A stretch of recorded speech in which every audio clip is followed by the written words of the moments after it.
It's January. You're motivated. You set bold money goals. Save $5,000, pay off debt, finally become someone who's good with money. But by February, motivation fades. The goals slip out of focus. Why does this happen to so many well-intentioned people? It's not that you're irresponsible or that you lack willpower. The truth is far deeper. Your identity hasn't changed. Let's dive into the psychology behind money goals. The real reason most people never see theirs through. First, understand this. Goals rely on motivation. Motivation is unpredictable. It surges in moments of excitement, then fades when real life gets tough. But your identity, the beliefs you hold about who you are, stays. When you say, "I'm bad with money," your brain listens. When you try to set a new goal, "I'll save $5,000," if that goal doesn't match your self-image, your brain fights back.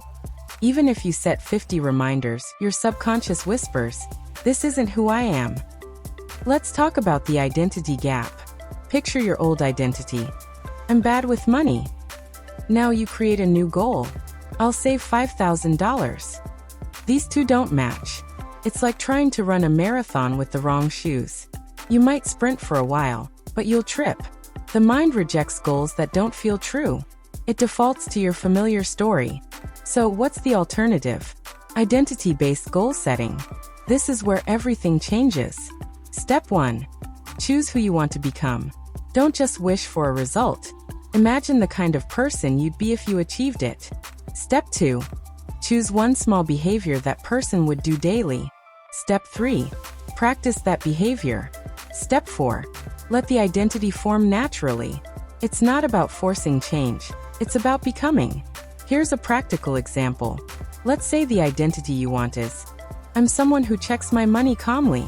The behavior? A daily 5-minute check-in with your finances. No judgment, no anxiety. Just consistency. Over time, you build clarity. Clarity turns into confidence. Confidence fuels better decisions. And the cycle continues, quietly and powerfully. Your goals don't fail because you're weak. They fail because you're human. The brain craves comfort and familiarity. But you have the power to rewrite your financial story. Choose a new identity, create a simple habit, repeat daily, and let the transformation unfold. Let's build goals that match who you are and who you want to become.